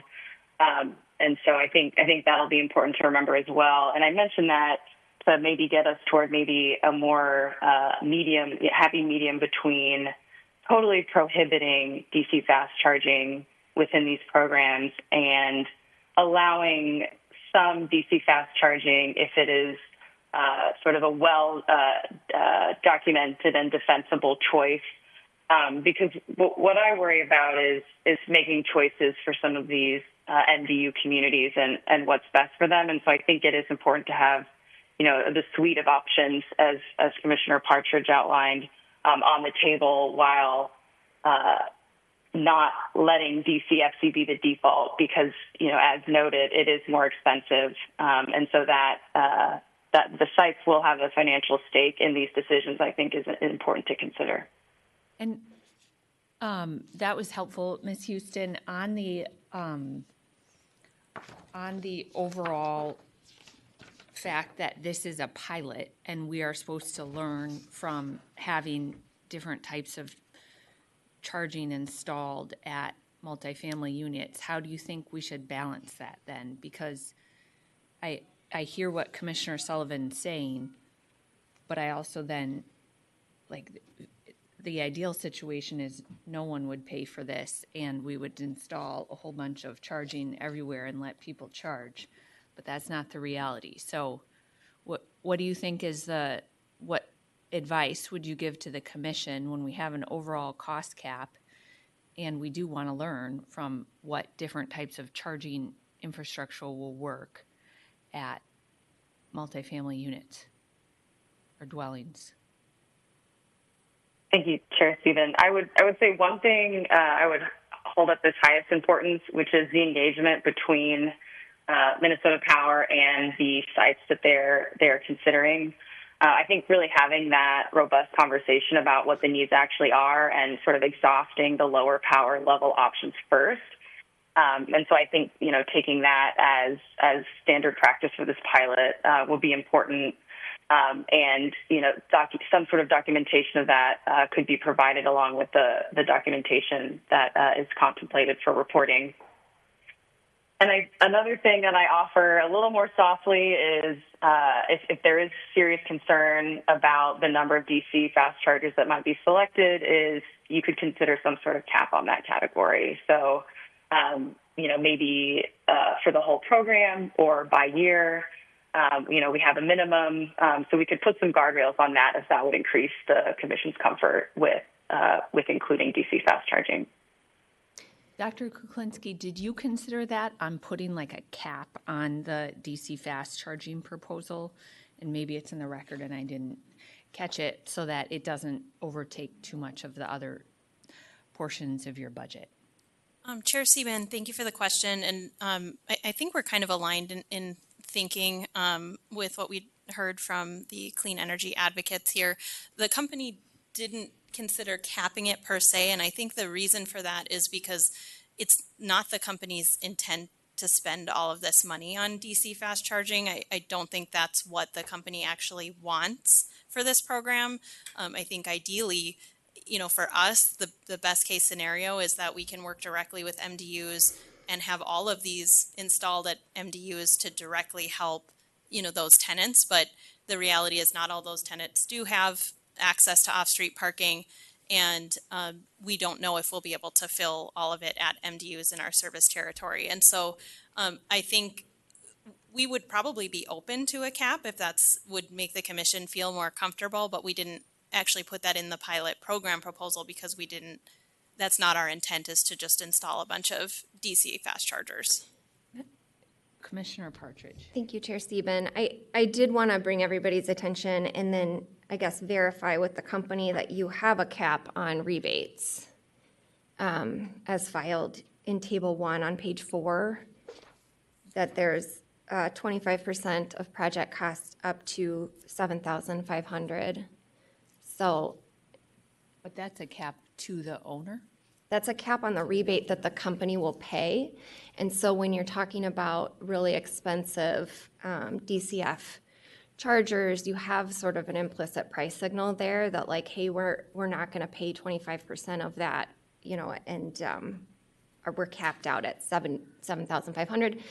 I also want to say, I think this happens with pilots. When we see pilots, we have, this is probably a solution in search of a problem, but it seems that Commissioner Sullivan has very strong opinions on it, and I am okay with taking him out because I honestly don't think this is going to be a major part of the pilot. Like I said, the intent here is that we're trying to find a way to best facilitate charging for people who live in multifamily properties without dedicated chargers. I myself am lucky that I have a dedicated charger in my single family home. It makes it very convenient for me to wake up in the morning and know that I can bring my kids to school or camp and get to work. For people who are living in multifamily properties where they're sharing, it's a much bigger risk to take on ownership of an electric vehicle without dedicated charger service. And so I can understand how it could help to facilitate greater adoption if someone like myself knew that they could wake up and get to a quick DC fast charger and still get my kids to school and still get to work. At the same time, this is a small pilot. The rebates are limited and are probably not going to motivate a whole lot of investment in DC, in fast chargers. So I think we're all spending a lot of time on something that's unlikely to be an issue. And so I think we could probably just remove them from the motion. However, I don't think we want to adopt number 4 as written because this would eliminate the possibility of level 1 chargers. And it sounds like the company does intend to include those within the pilot. So, Mr. Graham, or if maybe you could just modify that to say, just say to not include DCF and then take out the just level 2 charging stations.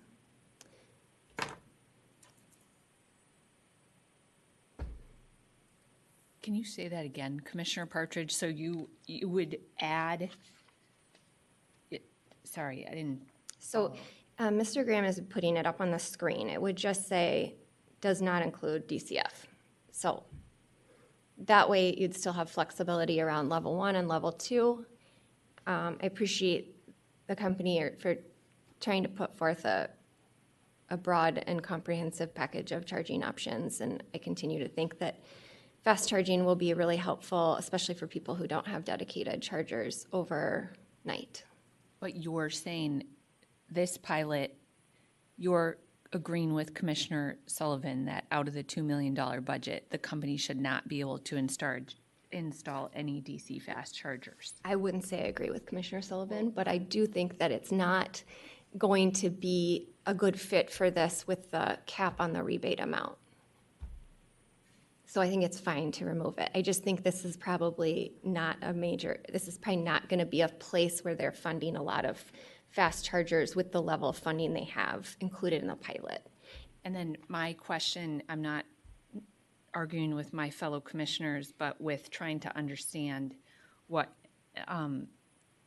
overall would happen. Dr. Kuklinski, if you can't do DC fast chargers, as you said, like there would be a prohibition if we move forward with this for multifamily units only, you know, it seems like a little bit of an artificial barrier to put up.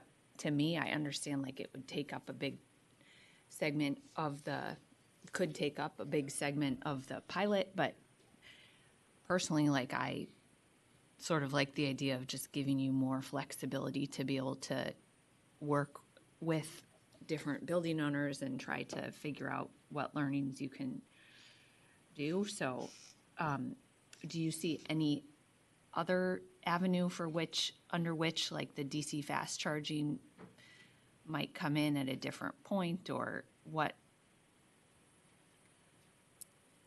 Chair, what else could we gain from this that you know, we wouldn't if we put this cap in or this prohibition on DC fast chargers? Chair Sieben, thank you for the question. I do think the company's preference is to keep options on the table for the public spaces, you know, the owners of the public spaces that we work with, or if that's, you know, the city, right, or a city. So our preference would be to have kind of this multi-pronged approach, understanding that DC fast chargers are not the intent of this program, but keeping it on the table would be our preference. With that said, the company does have a separate DC fast charging program that it is implementing right now, and expects to have a number of those chargers in service by the end of the year. And so there is another avenue to get DC fast charging in our service territory, but I would say that program is not specifically dedicated to help multi-dwelling unit residents. And so, you know, in talking with customers, multi-dwelling unit owners, on where to place these chargers, this program would, you know, we wouldn't place it somewhere that's really far away from a multi-dwelling unit, whereas the DC fast chargers are more strategically placed for like travelers or, you know, people kind of coming through the service territory, not necessarily our customers who live in multifamily buildings. Commissioner Sullivan, I heard your like strong feelings about this. So can you help me with what do you think that what Commissioner Partridge proposed is like the only way forward, or like what's your feeling here that I am trying to I understand you're in the middle of it.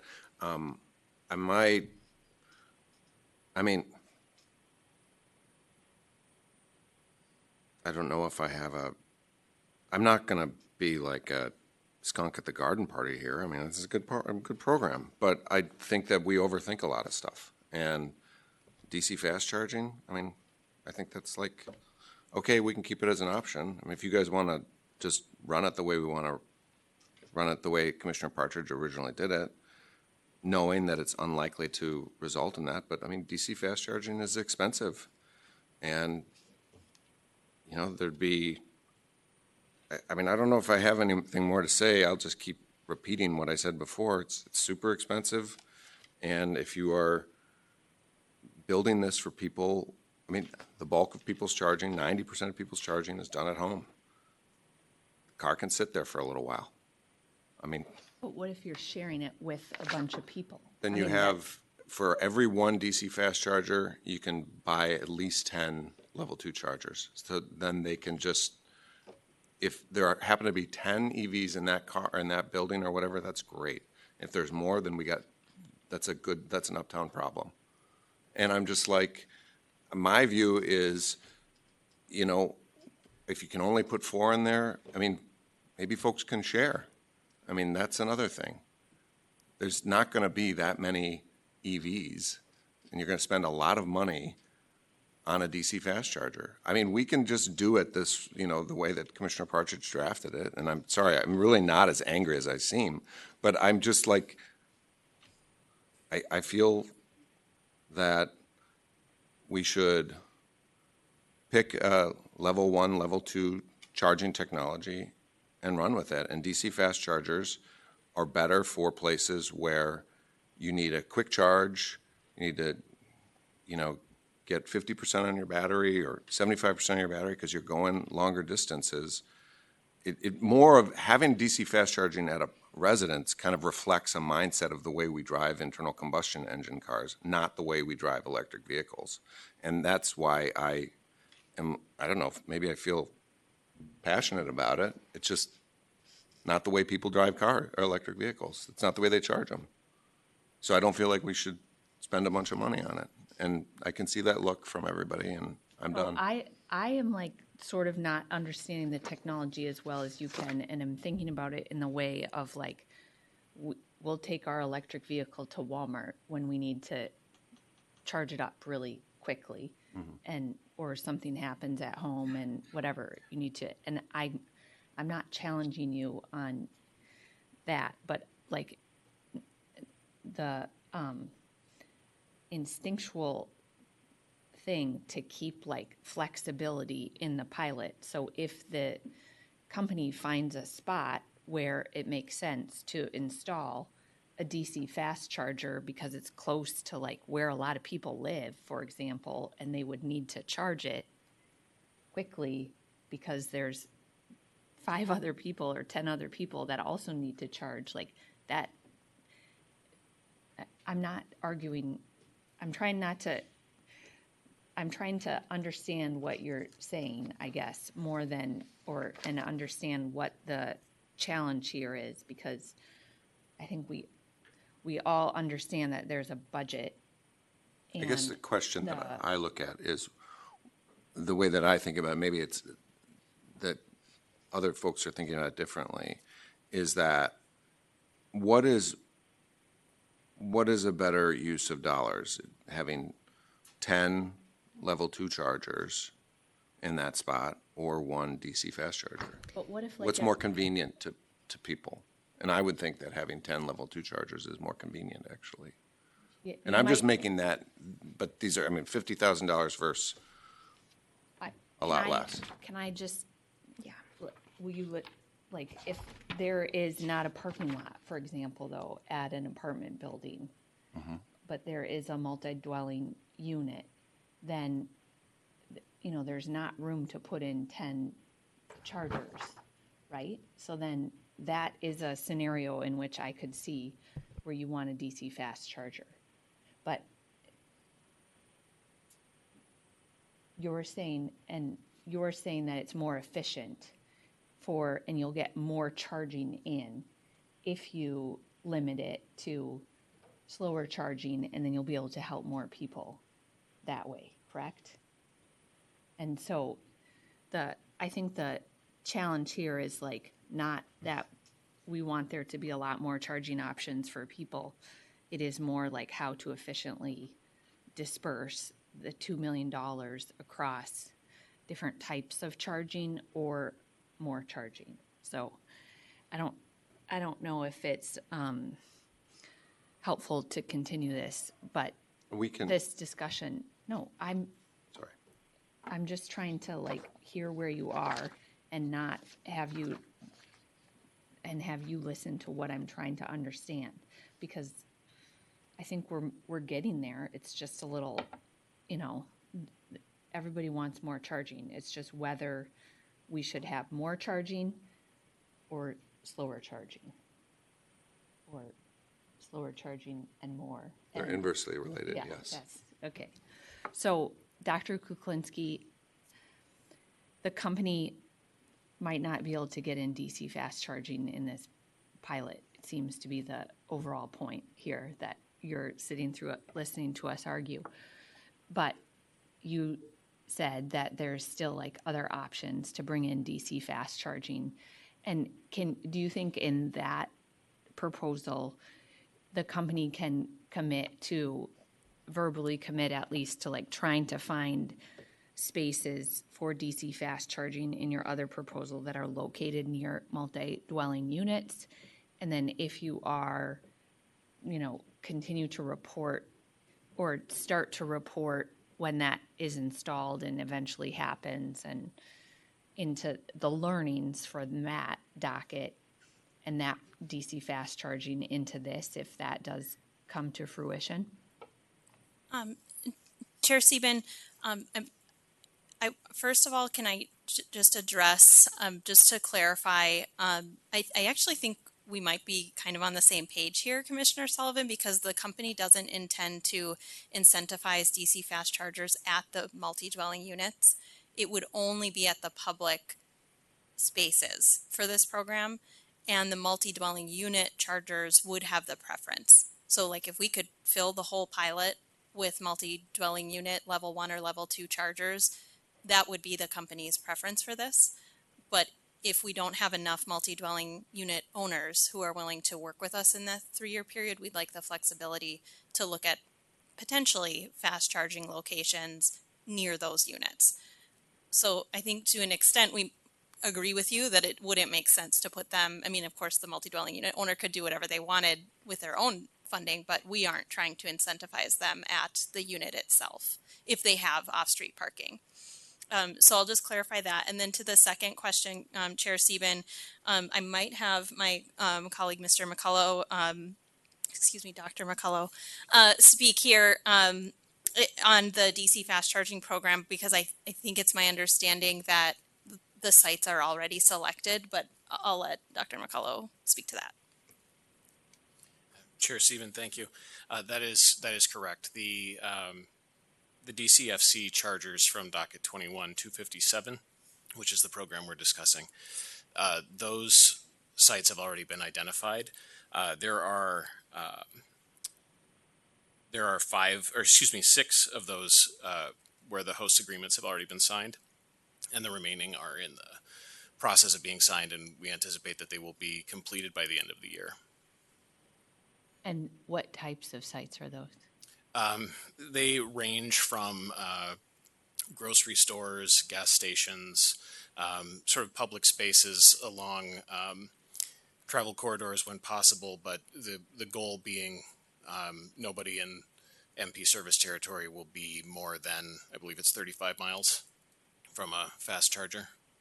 And those, just in that particular docket, the process is already far enough along that I don't think we could alter those site IDs at this point.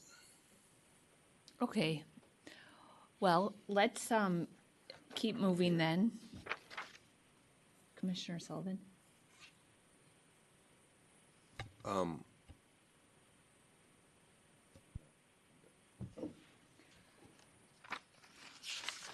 Does on the reporting, we talked about cost recovery on reporting and compliance. Are there any parties that want to comment on that or have concerns? I don't see anyone raising their hand. Or go ahead, please. Thank you, Chair Sieben. From the CEGs, we had originally put in the decision options recommendations that Minnesota Power track the rent increases or potential changes to rent at multi-dwelling units that received grant funding. This is out of concern for green gentrification, the potential that because a new amenity is being given to residents, that landlords or building owners will then increase rents, which would kind of be counterproductive to Minnesota Power's goal of providing this service to disadvantaged communities and underserved communities. And that was not included in the Commissioner Partridge's decision options. Yeah, no, I noticed that too, but I think I was okay with not including it. I just think it's beyond the scope of what the commission should really be ordering the utility to do. But I appreciate the sentiments. Commissioner Partridge? Thank you, Chair Sieben. I just wanted to comment that, in my previous roles, I've had lots of conversations about tracking rent through eco programs.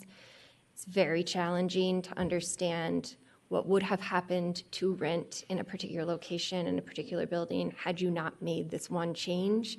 And so it's really hard to piece apart information and difficult to, in fact, get that information. So that was my concern there. I did want to ask a question quick, if I can, on, or maybe make a statement and make sure that people understand my intent on my modified 15.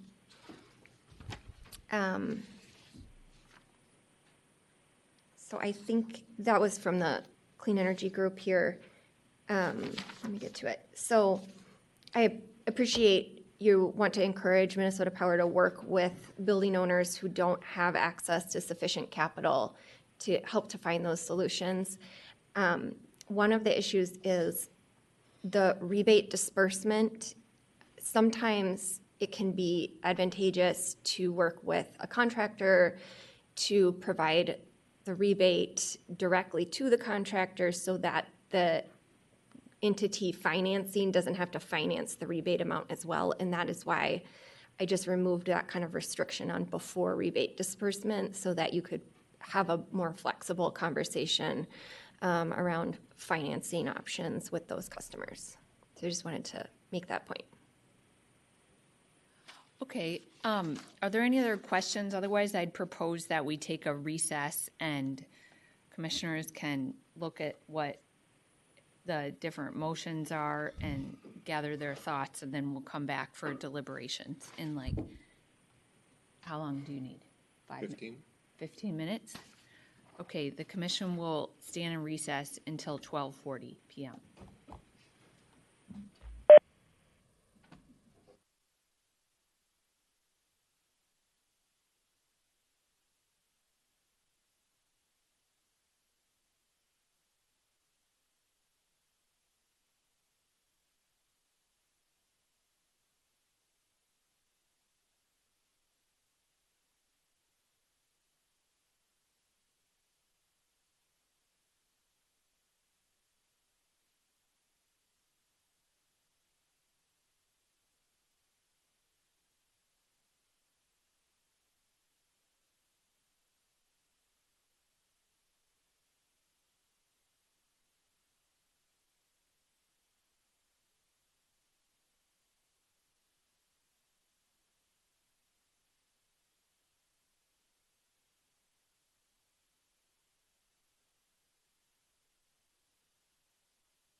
Okay, the commission will come back from its recess and will, Commissioner Sullivan asked if he could begin.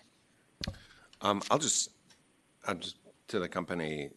I think I've made my point about my view on this. I think it's unlikely, like, what I've heard.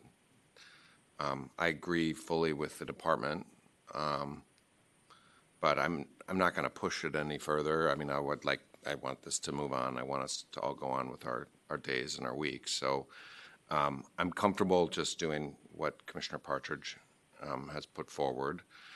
But I will just tell you, when this comes back at some point in the future, if the DC fast charger, if you end up doing that, if that ends up being where you go, I'll be more than happy if it doesn't work to say I told you so. And we know that. No, you absolutely. And I mean, my hope is that, I'll leave it open for if it maybe works in some niche, bespoke little way. Okay, and if I'm wrong, that'd be great. I'd be glad to be wrong. But I can just stand down and move forward with what is already proposed. But at the end of the day, I do think that, we should be thinking about charging electric vehicles differently than we think about fueling an internal combustion engine car. And I know that from owning several of them. And I just think that people are automatically want to go to, you got to have a full charge, got to get fully charged. And that's just not the way. Sometimes it is. Sometimes you need that, but oftentimes you don't. And most of the time people charge at home. And I really would love to see a lot more level 1 charging, especially at airports, to the company, to anybody. Level 1 charging at airports, really important. So, anyways, that's all I'll have to say on that.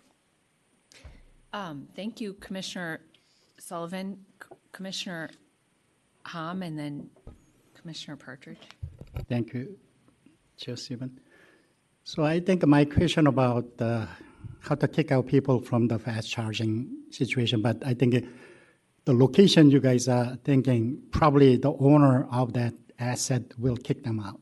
So I think I do not have that much concern anymore. But I have a still concern with how can we judge that public or workplace location is decided, whether there is any study potentially during the reporting. Can you show that the workplace and public location, you guys are putting some charging station debates on this one, has a correlation with the multi-dwelling unit folks? Are you ready to provide that information?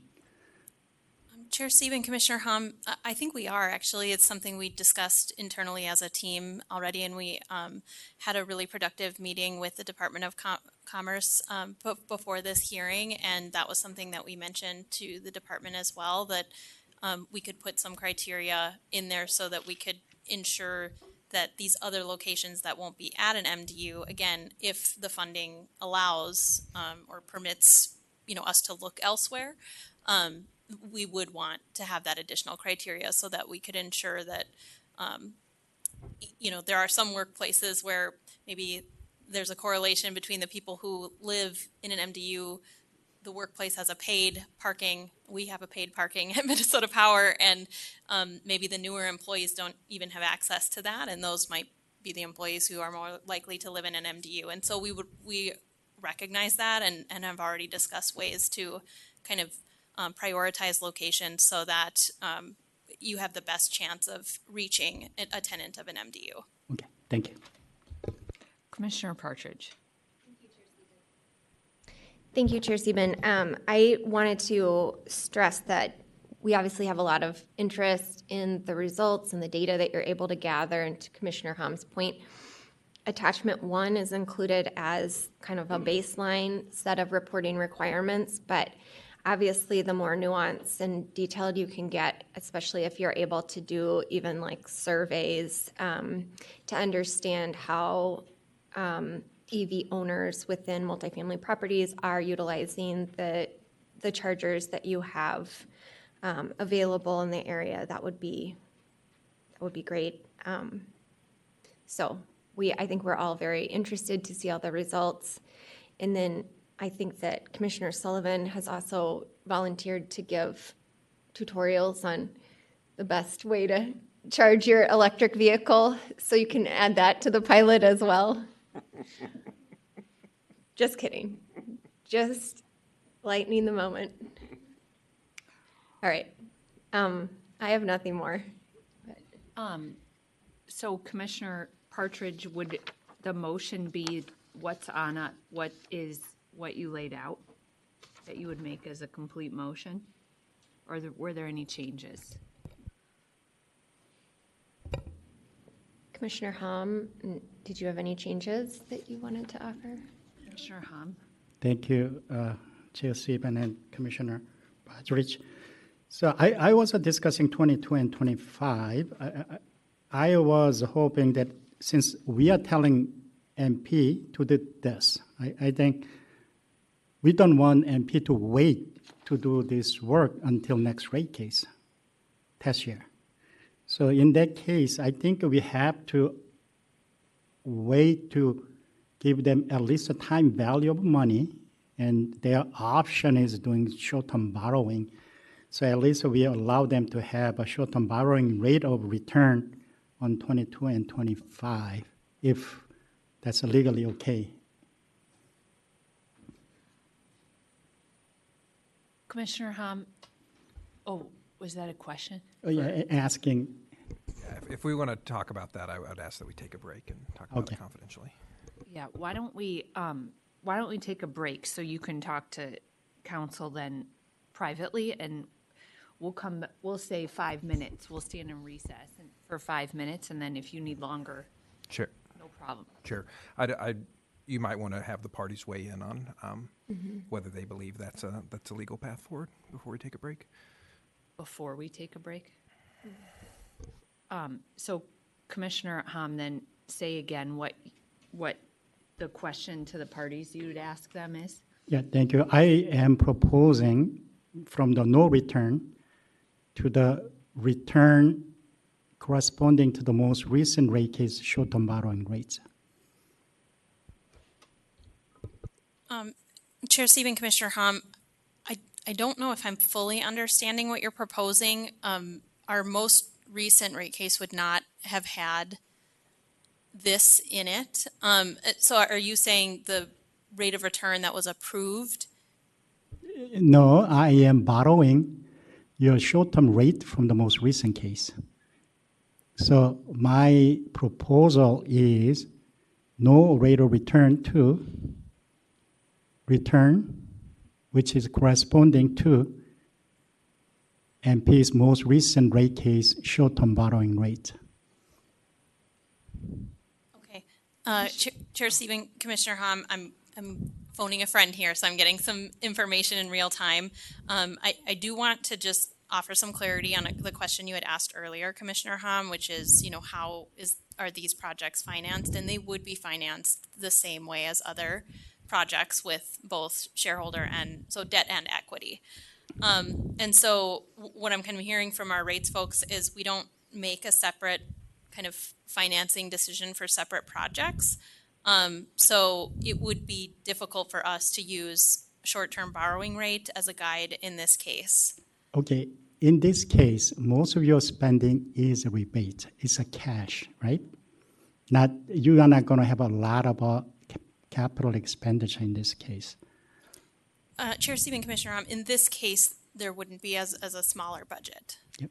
So that's why I'm trying to, in between that department's recommendation, no return, and then trying to at least give you some time value of the money until you have a ability to recover this money fully, as we discussed.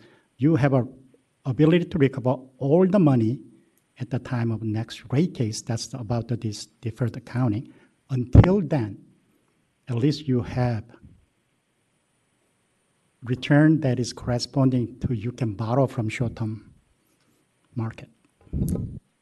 Chair Sieben, Commissioner Hom, if I can just respond quickly, it's my understanding that we do not have a short-term rate in our rate case, in our last rate case. So I'm not sure if we have the avenue to do it that way. I think in theory it sounds good to us, but I'm just not sure we have that avenue from our last rate case. Okay, then probably I don't have any offer then, because that's the only one I can think of. So if there is no short-term debt rates, and I don't know what I can do with this. And I can withdraw my amendment, potential amendment. And Commissioner Partridge, then your overall, again, just to close the loop on this, is your overall cost recovery proposals, and my understanding from the testimony before is it's consistent with what we've done in other EV pilots. So there is some measure of consistency here too that I think maybe if Commissioner Hom, if we need to revisit that on like a broader docket or process or something. So I don't know. Were there any other modifications to Commissioner Partridge's motion then? They're laid out, or any other comments if she moves her set of decision options as filed? Hearing none, all in favor of Commissioner Partridge's motion, please say aye. Aye. Aye. Aye. Opposed? The motion prevails. Thank you very much, everyone. We appreciate your work on this and hope you have a good rest of your day. The commission is adjourned.